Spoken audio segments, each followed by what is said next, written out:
दोस्तों, मिस्र के मशहूर एराम के सामने हाल ही में ऐसा होलोग्राम पेश किया गया जिसने पूरे सोशल मीडिया पर टहलका मचा दिया। इस शो में एक इंसानी जिस्म की हवा में लटकती हुई तस्वीर दिखाई गई जो मजबूत लोहे की जंजीरों में जकड़ी हुई थी। पहले पल यह होलोग्राम बड़ी बेबसी के साथ उन जंजीरों से खुद को आजाद करवाने की कोशिश करता नजर आया और फिर देखते ही देखते हैरान करने वाले तौर पर वो उन जंजीरों को तोड़कर आजाद हो गया और उसी वक्त अपनी आजादी का जश्न मनाना शुरू कर दिया। यह मंजर देखकर वहां मौजूद हजारों लोग खुशी से नाचने लगे, तालियां बजाने लगे और चंद लम्हों में पूरा माहौल एक जबरदस्त जश्न की शक्ल ले गया। देखने में यह एक आम सा मनोरंजन शो महसूस होता था, लेकिन इसके बाद जो रिएक्शन सामने आया वो आम नहीं था, बल्कि अजीब हद तक गंभीर, डराने वाला और सोचने पर मजबूर करने वाला था। क्योंकि इस शो को देखते ही लाखों मुसलमानों के दिमाग में फौरन दज्जाल की वो मशहूर हदीस याद आई जो हजरत तमीमदारी रज़ियल्लाहु ताला अन्हु ने बयान की थी। रिवायत के मुताबिक एक सफर के दौरान हजरत तमीमदारी एक ऐसे टापू पर पहुंचे जहां उन्होंने एक निहायत अजीब मखलूक को देखा जो लोहे की भारी जंजीरों में जकड़ी हुई थी। उस मखलूक ने खुद को दज्जाल कहा और बताया कि वो वक्त आने पर अल्लाह के हुक्म से आजाद होगा और फिर दुनिया में ऐसा बड़ा फितना फैलाएगा जिसने पूरी इंसानियत को हिला देना है। जब हजरत तमीमदारी रज़ियल्लाहु ताला अन्हु ने यह वाकया नबी करीम सल्लल्लाहु अलैहि वसल्लम की खिदमत में पेश किया तो आप सल्लल्लाहु अलैहि वसल्लम ने न सिर्फ इसकी तस्दीक की बल्कि सहाबा को भी सख्त खबरदार किया कि यह मामूली फितना नहीं है बल्कि कयामत के करीब आने की सबसे बड़ी निशानियों में से एक है।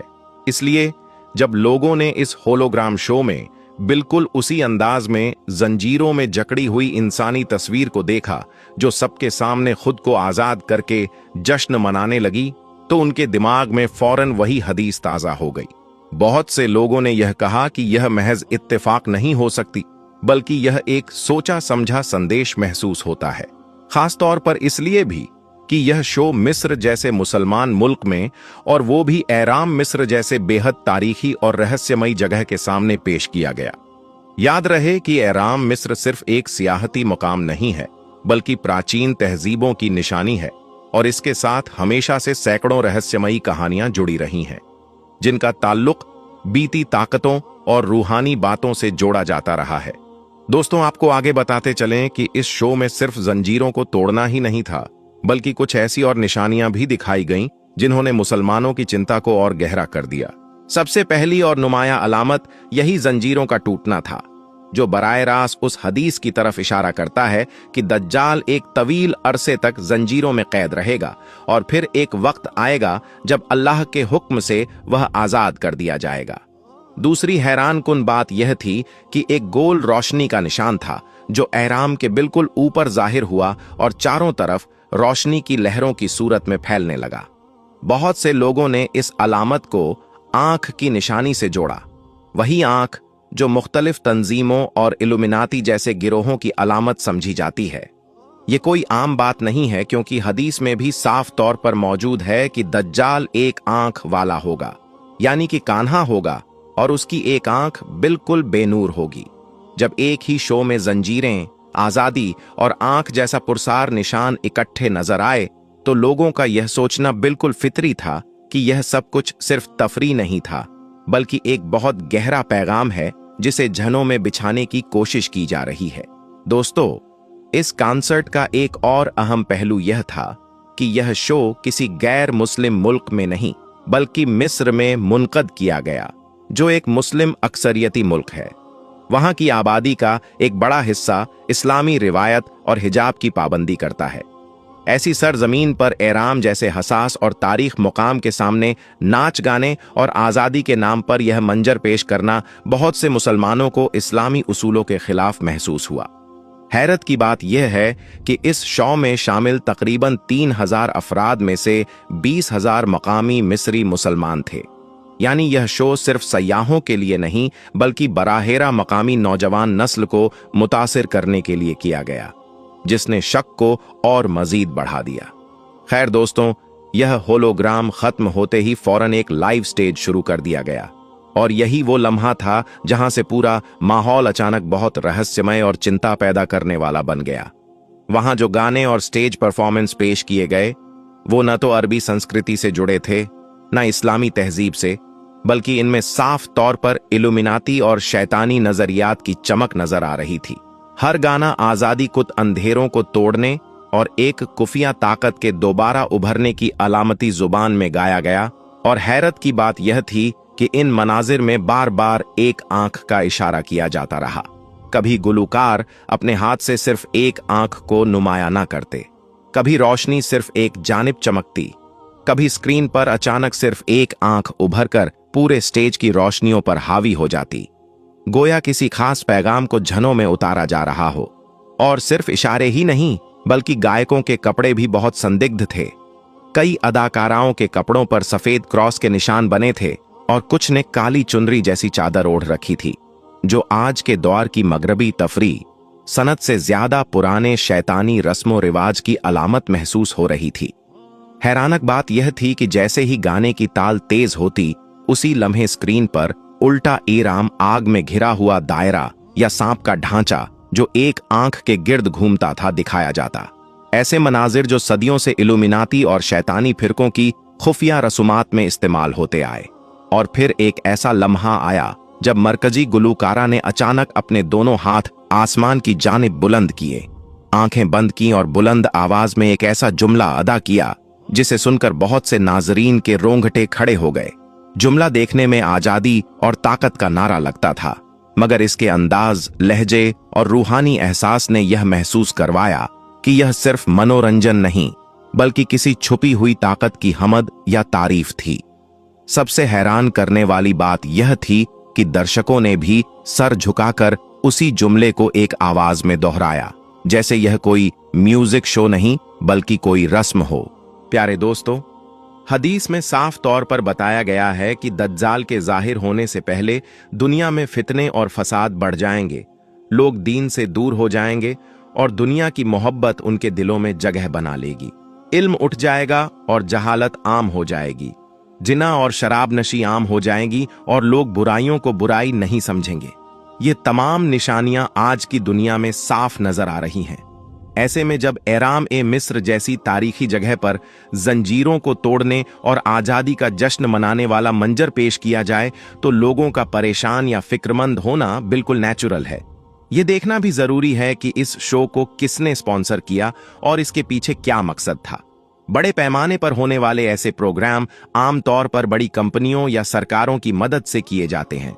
अगर यह सिर्फ मनोरंजन के लिए था तो इतना बड़ा बजट क्यों खर्च किया गया? अगर यह सैलानियों के लिए था तो आजादी की यही खास थीम क्यों चुनी गई जो वहां की मुसलमान आबादी की मजहबी सोच से टकराती है? ये ऐसे सवाल हैं जिनके जवाब साफ नहीं हैं और इसी वजह से लोगों के दिमाग में शक और सवाल पैदा हो रहे हैं। एक और अहम बात यह है कि मिस्र पिछले कुछ सालों में कुछ विवादित सामाजिक बदलाव कर रहा है। वहां नौजवानों में पश्चिमी अंदाज की जिंदगी को बढ़ावा देने की कोशिशें हो रही हैं और पारंपरिक इस्लामी मूल्यों को धीरे धीरे नजरअंदाज किया जा रहा है। इसी संदर्भ में यह शो सिर्फ एक मनोरंजन कार्यक्रम नहीं, बल्कि एक बड़ी सामाजिक तब्दीली का हिस्सा लगता है। यह तब्दीली आम स्तर पर हो रही है और दूसरे मुस्लिम मुल्क भी इससे प्रभावित हो रहे हैं। तो दोस्तों, अगर आपको लगता है कि यह सिर्फ एक लाइट शो नहीं बल्कि वाकई किसी गुप्त इशारे की शुरुआत है, तो कमेंट में अपनी राय जरूर दें। क्या यह सब सिर्फ इत्तेफाक था या वाकई कुछ बड़ा होने वाला है?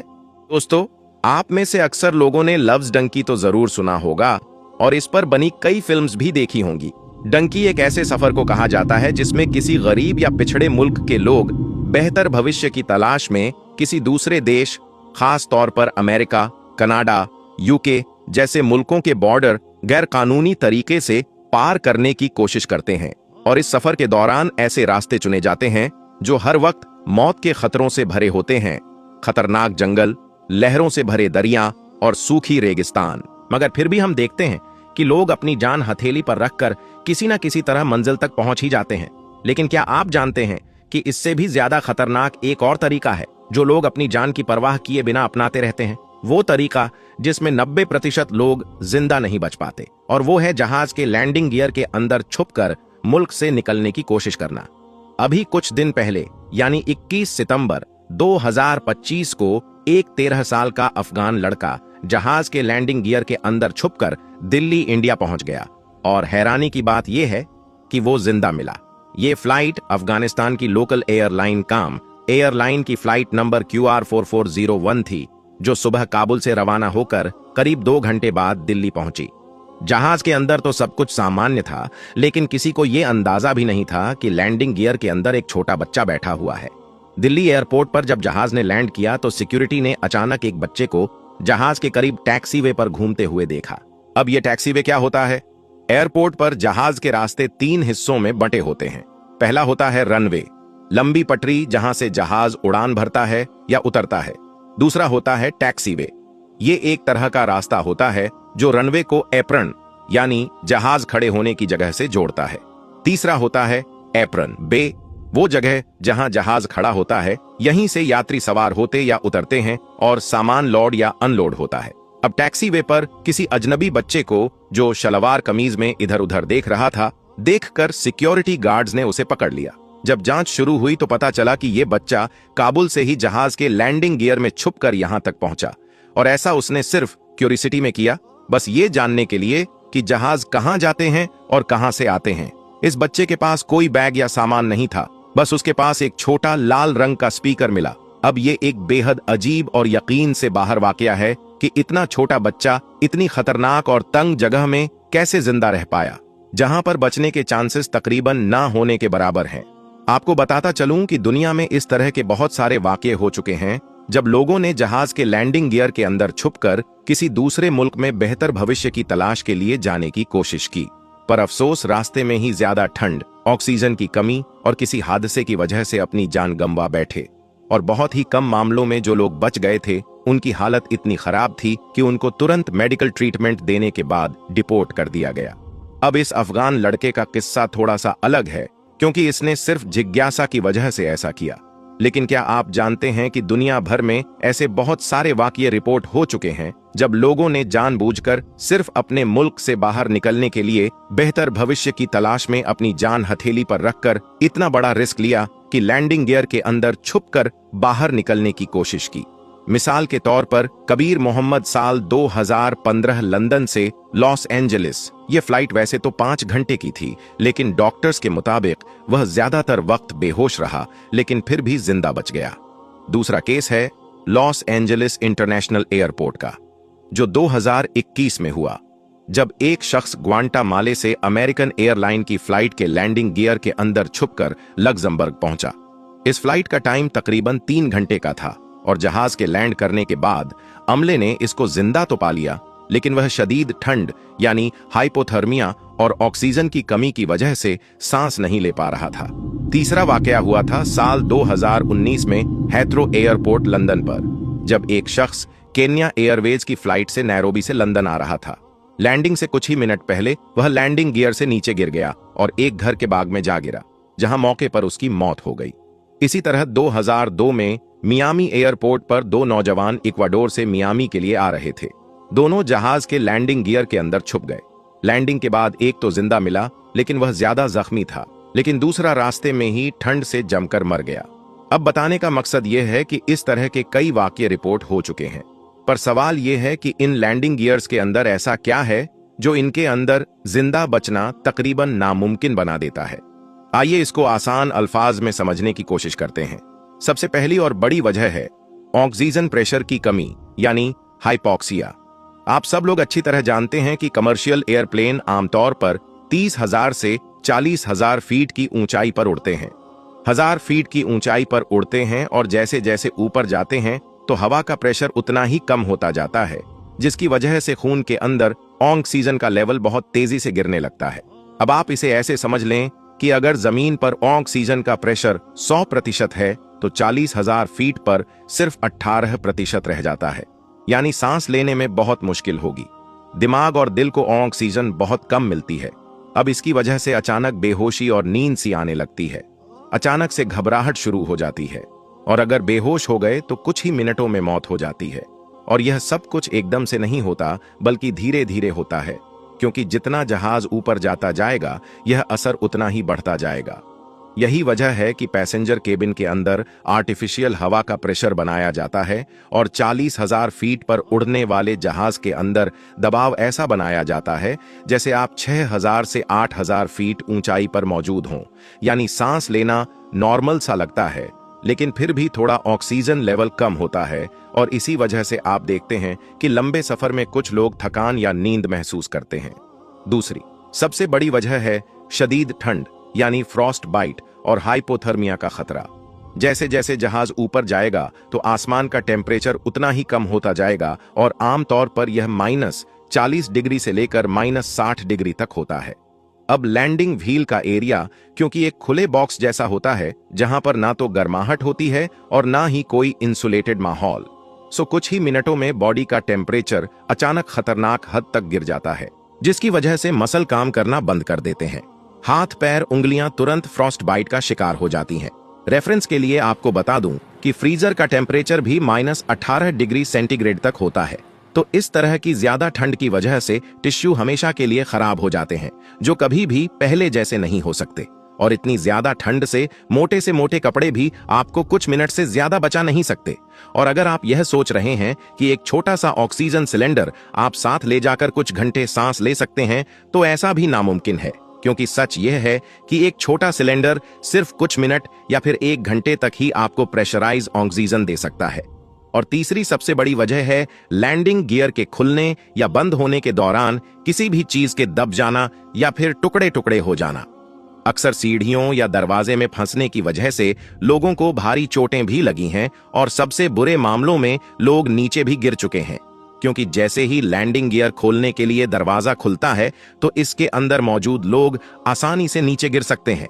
अब यहां पर सवाल यह पैदा होता है कि इतनी मुश्किल कंडीशंस के अंदर, जहां पर सर्वाइवल नामुमकिन है, लोग आखिर बच कैसे जाते हैं, खास तौर पर यह अफगानी बच्चा। इसका जवाब बहुत सिंपल है, और वो ये है कि यह डिपेंड करता है फ्लाइट के टाइम और जहाज की टाइप पर। अगर फ्लाइट छोटी है, मसलन 1 से 2 घंटे की, और प्लेन भी छोटा है, तो बचने के चांसेस बहुत ज्यादा बढ़ जाते हैं। इसकी वजह यह है कि छोटा जहाज ज्यादा टाइम के लिए ऊंचाई पर नहीं रहता, तो इसी वजह से लैंडिंग व्हील्स के अंदर मौजूद शख्स को हवा के प्रेशर और ठंड का सामना लंबे वक्त तक नहीं करना पड़ता।